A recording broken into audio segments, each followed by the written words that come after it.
Happy New Year, everybody. With it now being 2023, it is time for me to do one of my favorite videos I do every single year.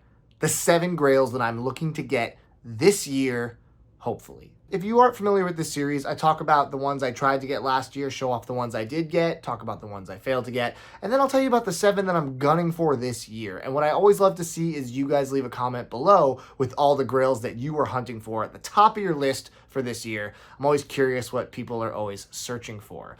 Also, this would be a good time to say, if you wanted to subscribe to the channel, this would be a great time to do so. I'm planning a ton of great content this year, and if you're subscribed with the little bell turned on so that you get all notifications, you're not going to miss out on anything I put out. Without further ado, let's get started with the grails from last year. So the first one I was trying to get was an original pressing of Funkadelic's Maggot Brain. I failed miserably. I thought, oh, I'm a store owner now. Of course I'll find an original Funkadelic Maggot Brain in a collection. Of course it'll just come through my door and I'll pay handsomely for it, but it'll be worth it. No. Funkadelic records are still quite hard to come by, especially the original pressings, and Maggot Brain has eluded me. I've had a few represses in the store, but no original. Second up was Rage Against the Machine's self-titled record, the original pressing. The original pressing is desirable because it is all analog. It is supposed to be a behemoth sonically comparatively to all the represses. Some people say it is a reference record for rock music when people were testing their systems.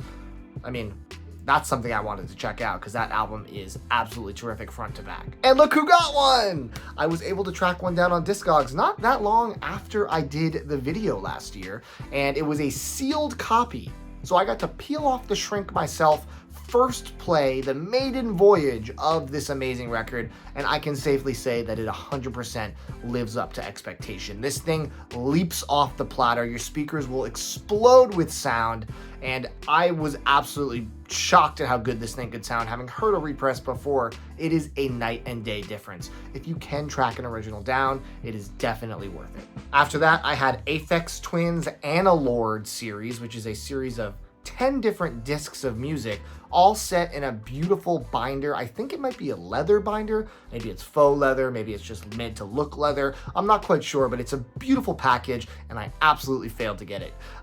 Definitely didn't even see one come up for sale. They're extremely hard to find. You can sometimes find the set of discs, but I really want that binder to bring it all together as a big collector. I was not lucky enough to find this. If I do, it's going to be probably from the UK and probably over $1,000. I haven't seen one yet. I don't know what I'll do if I ever do see one, but as of now, this was a miss. Rufus Wainwright's Want 2. Lucky enough, it got a repress. I think I willed this into existence, so everyone who's waiting for it, you're welcome. Music on Vinyl did a long-awaited repress of Want 2, arguably Rufus's best record. I think Poses is right up there with it, but this album is stellar. The opening track, Agnes Day, is one of my favorite musical journeys of all time. It is an absolutely gorgeous track that makes you work for the unbelievable climax of the song. Put on some headphones and listen to it if you haven't yet. I am so happy this got a repress for the first time since I got into vinyl. But the real question is, where's Want 1? They didn't do it at the same time. Very strange. I was also trying to find Lianne Havas, Is Your Love Big Enough? I am a huge fan of her. Her self-titled record blew me away when it came out a couple of years ago. This record is out of print. It goes for hundreds and hundreds of dollars, and I was like, this will be the year it gets a repress.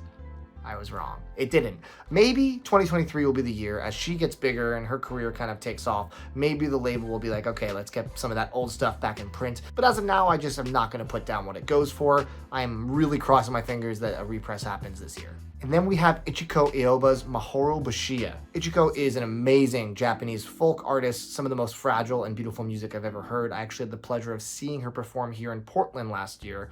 Unbelievable show. So personal, so heartfelt, and despite the language barrier, she was one of the most charming performers I've ever seen live. She did this bit at one point where she had a bug out of her hand that was walking up a mic stand, and then she ate it, and then she played a song, and after the song, she went and walked it back down, and it was everybody in the audience just swooned.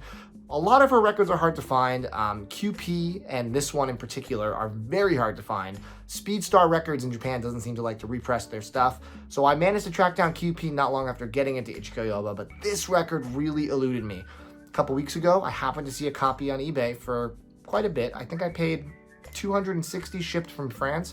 but the last few copies that have sold for over $500. And I feel like as Ichiko continues to get more famous and Speedstar continues to not want to repress things, they might be harder and harder to find. So I decided, you know what, I'm gonna plunk down the cash. One of the most expensive records I've probably ever purchased without being a box set or anything, but this album is beautiful. I wouldn't even say it's my favorite of her albums, but everything she's ever done is great. And ultimately, I just needed to complete the collection. I wish I had this when I saw her live though, because she was kind enough to sign almost all my records I had of hers. I brought 3 of the 5. I would have brought this too, but next time she's in town, hopefully I'll get to catch her. Amazing, amazing artist. Finally, I wanted to find the Whitest Boy Alive Dreams, the side project of Orland Oy from Kings of Convenience. A little synthier and more poppy than some of the KOC stuff. Really, really excellent album front to back. And someone in the TMR group had recently told me they saw Kings of Convenience and asked him about a repress. And he said he didn't want to repress it because he liked the idea of it being scarce. So what happens? A couple weeks after that, someone DMs me who follows the channel and they say, I know you're looking for this. I'm looking to buy some gear. I would love to sell you my copy at less than the going rate, but obviously it's still gonna be a little expensive. What do you think? And him and I reached a deal. I'm very stoked at the price. It was a couple hundred less than it tends to go for, and it was in near mint condition and the first press. The first spin of this lived up to all expectation. I am a huge fan of just about everything Orland Oy has ever done. This album is no exception. I'm stoked to have it, especially with the news that he may never actually repress it, more than the one time he did many years ago. So first press with the embossed Whitest Boy Alive cover, sounds amazing. I spun it and instantly any money I paid washed away in my regret because it sounds so good and it's such a terrific record. Now, before we get into the records I'm looking for this year, I have a surprise for you guys. If you've been watching this channel for a long time, you know there's a record that has eluded me for quite some time, and I've had to keep my mouth shut. I've had to be tight-lipped for a long time so I can blow your minds in this video. This is not your traditional copy of Super Unknown by Soundgarden. No, this is the elusive 2004 320 German pressing, which is the only analog recording of this album. And the tapes are gone now, so there won't be another analog pressing of this. I was looking for this high and low. It never even popped up for sale online. Everybody knew how desperately I wanted this. I believe this was featured in 2 videos in a row of my top grails of the year that I wanted to get. And this year was the year I made a statement saying I'm giving up looking for it. And of course, that's when it shows up. I saw on Discogs, I refreshed my want list as I do a billion times a day. It popped up and it said it was VG+, and he was asking 180 euros for it, which for something that never pops up like this, extremely low price. I was a little skeptical, but I immediately hit buy. And of course I asked him, what makes it VG+? Because to some people that might be worse than others. And he said, oh, it's just a little dirty, a little dusty, but no scratches. And I was like, well, I have a degritter, so I could deal with dust and dirt. I sent him the money, and then a few days later, before he sent it out, he sent me a DM and he said, hey, just so you know, if you happen to change your mind about wanting this, I'm happy to refund your money if you want, because right after I sold this to you, I got a DM from somebody who said they just missed the listing and they said they'd be willing to pay 300 euro more than the asking price to get a copy. So I am a man of honor and I wanted to honor you. You were first, but just let me know, which I thought was very kind of him and funny to share that story and also not just cancel my order and take all that extra money. Very virtuous. I'd like to think that I have earned this record at how hard I've been searching for it. And let me tell you, it also blew my mind sonically. I've heard the standard repress of Super Unknown, and it sounds really nice. I don't know if it's a placebo effect, I really don't, but this to me sounded the most lifelike I've ever heard this record sound. I spun it once so far, and I'm definitely gonna save it for special occasions, but I'm really, really stoked to own the only analog version of one of my all-time favorite records.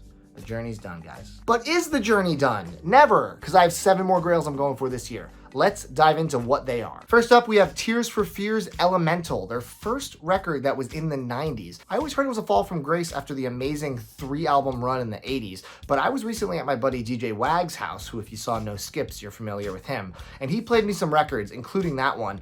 First of all, the music is incredible. Despite the fact that they lost a singer, this is still a Tears for Fears album through and through with these epic sonics, just huge production.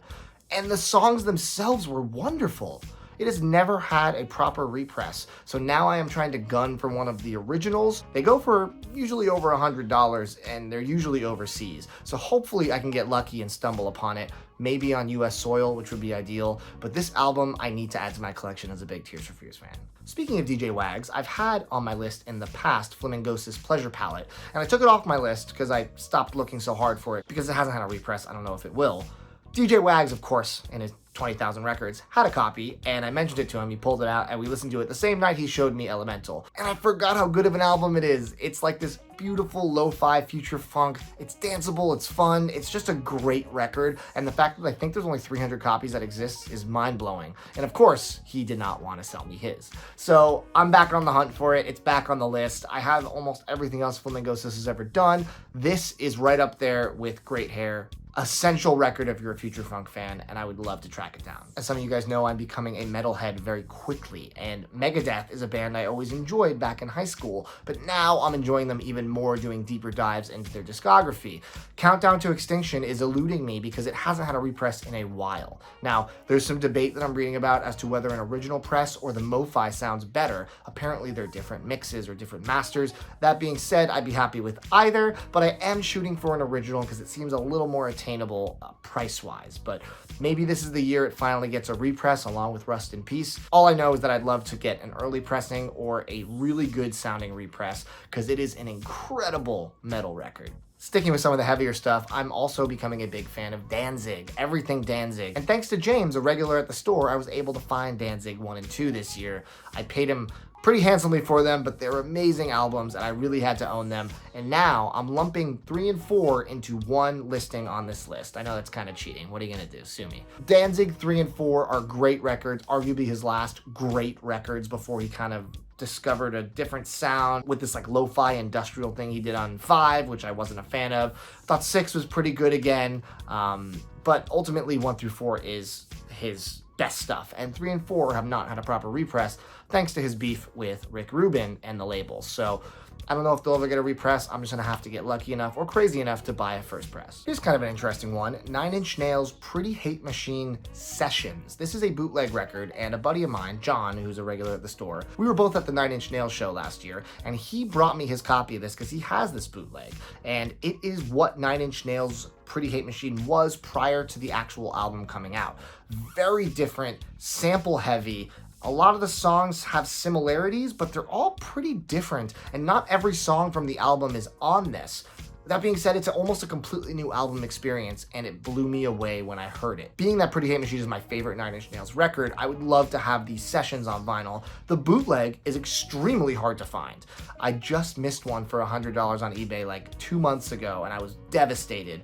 But I looked high and low, because you can't buy them on Discogs, on all sorts of Google searches, on eBay, everywhere I could. There's like not one for sale on the internet. It's not even for a crazy price. There's just not one for sale. So this is a bootleg that is eluding me, and I would love to own it because I listened to his and it sounds pretty damn good. And then we have some video game music. There is a game called Hades that came out in 2020, a stellar roguelike game, and it's this amazing action RPG that is compelling and addictive, and it was basically a huge chunk of what helped me get through the pandemic in 2020. The music is breathtaking. It is some of the best game music I've ever heard, and I slept on the pre-order. I pulled a Frank Ocean Blonde when it first came out. I looked at the price of the box set and I was like, it's all right. It's probably going to be in print for a while. It wasn't. It sold out and has not come back in stock. There's no sign it's going to come back in stock. And copies now, instead of being, I think it was like 70, 80 bucks, are now $300-$400 regularly. And I don't know if they're planning a repress. They'd be crazy not to do it, but it is definitely top of my list. That music definitely brings me back to a specific time in life now, kind of the weird year of 2020, but also it's beautiful music that I would be happy to listen to outside of the game, just as much as I enjoyed listening to it inside. And the final record for this year, I'm not gonna tell you guys. I know, that's kind of a weird move, and just hear me out. I kind of want to do something interesting with this. I have discovered the existence of a record that is now, I think, my most wanted record of all time. I went on Discogs, and there are less than 10 people that have this record. The last one that sold, I believe, was 2 years ago, and I need it. There aren't many copies that exist of it, and I don't want to share what it is, because I don't need any competition for it. I know that's really weird to say, but if it ever pops up and anyone else knows about it, they're going to grab it before me possibly, and I just can't risk that. So here's what I'm going to do. Next year, when I make my Grail video for 2024, if I have not found it, I will announce what it is. But give me a full year to hit the ground, make some calls, see what I can do to try to track this record down. But I want to add a little twist to it. I'm going to tell you guys one more piece of information about it. And if anybody can share in the comments what the record is, and if they're correct, next year at this time, I will deem you the winner, and I will send you a very cool record from my collection as a prize for guessing. Now, I know it's going to be hard to guess with what I've told you so far, so I will give you a decade that it came out in, the 80s. So with everything I've said so far, you might be able to track it down, or you might not.